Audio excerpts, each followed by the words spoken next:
It's been in place for more than 50 years, has seen 11 U.S. presidents come and go, has divided two countries and cost billions of dollars in trade. It's the U.S. embargo of Cuba. But is it time to bring it to an end? Hello, I'm Anand Naidu, and this is The Heat.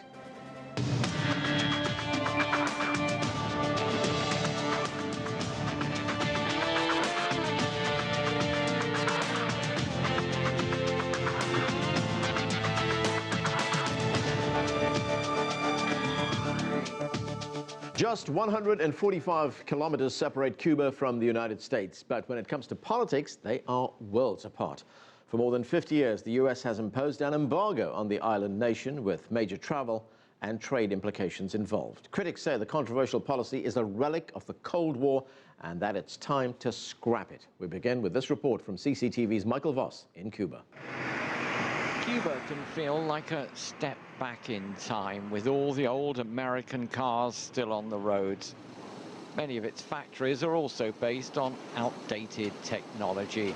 Cuba blames it all on the US trade embargo and other sanctions, which it claims affect almost every aspect of life, from the incredibly slow and limited access to the internet to the lack of many modern medicines for its hospitals.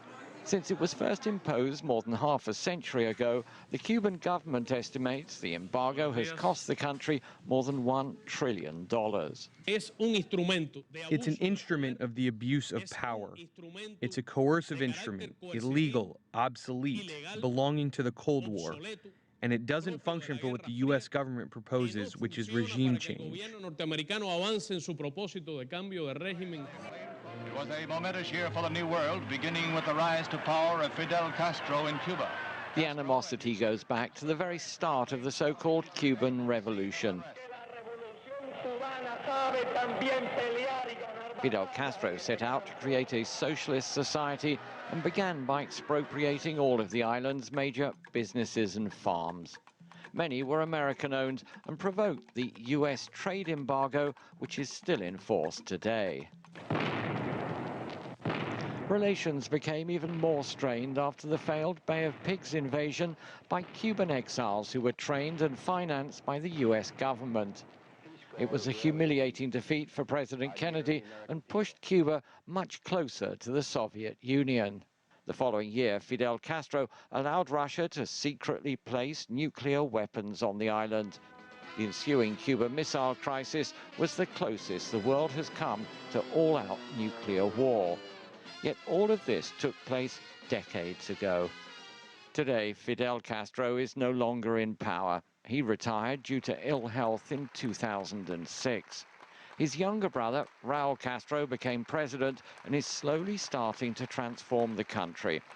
He began by lifting many of the restrictions imposed on daily life. Cubans can now own mobile phones, stay in the same hotels as foreign tourists, and travel freely abroad without government permission. Economically, Cuba is also starting to change. For years, the government here blamed almost all of the country's problems on the US trade embargo. But after taking over the presidency, Raul Castro acknowledged that the island's old Soviet-style economic model was also at fault. The Communist Party Congress in 2011 agreed to a series of economic reforms, including allowing people to work for themselves rather than the state. Today, almost 500,000 Cubans are working in the private sector, many of them with small businesses of their own. The next major step is to attract foreign capital. There's a trade development zone planned around the recently opened container port at Mariel, which under the new foreign investment law will offer tax and other incentives to invest there. The US sanctions are aimed at isolating Cuba economically and politically. Yet today it's Washington which is isolated over Cuba.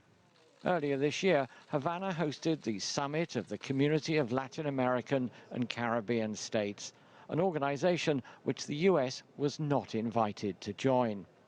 While at the United Nations, the General Assembly votes overwhelmingly every year, calling on the US to end the embargo.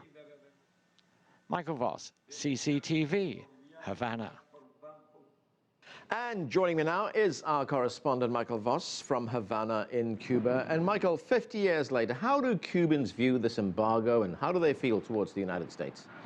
The mood on the street here, Anand, is one of resentment and deep frustration. Many people ask me, why Cuba, when other countries with similar political situations like China and Vietnam have normal relations with the United States? But when it comes to dealing with everyday Americans, if you like, there's an increasing number of Americans visiting Cuba these days as on these special people-to-people and cultural exchanges, and generally there is no resentment there at all. They're very well treated, people are interested, they want to talk to them, know what it's like, and of course take their dollars. Michael, you mentioned in your report that the embargo has cost Cuba over $1 trillion. What kind of trade could these countries engage in that would be beneficial to both of them? And you have to remember that the United States is this economic giant on Cuba's doorstep. It's just 90 miles, 145 kilometers across the Straits of Florida there. So it would be so much quicker, cheaper and easier for Cuba to trade with the United States and have to purchase things from much further afield. If you look at agriculture, the one exception to the trade embargo is that American companies are allowed to sell food to Cuba. And when that law changed, then the US quickly became Cuba's #1 supplier of food. So you could see the potential for growth there in all sorts of areas. Of course, a huge potential market for Cuban cigars in the United States. Tourism's another one. Before the revolution, this was known as America's tropical playground, the largest destination for American tourists in the Caribbean. And of course, now Cuba is the only country in the world which the United States citizens are not allowed to visit without express permission from Washington. What about Cuban Americans visiting the United States? I mean, some of those travel restrictions have been lifted. There are estimates that there are about 350,000 Cuban Americans coming home from the United States every year. Another important factor to this is that the restrictions on remittances were also lifted by the Obama administration. So it's having a very big impact here. Cuban Americans in Florida are helping to finance many of these new small private businesses that are growing up here.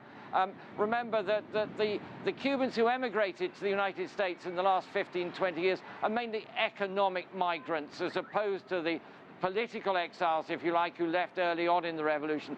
They have a different attitude. They want to help their families here. They're probably opposed to the trade embargo, and it really has made quite a difference here. But Cuba does have economic relations with other countries, and of course there are thousands of tourists who go to Cuba from other countries every year. What are you seeing? What kind of effect is that having? Well, Venezuela is the largest trade partner, mainly oil for doctors. China is the second largest. A lot of trade here. You see all the buses and cars on the streets, all the electrical goods in people's homes have come from China on easy credit.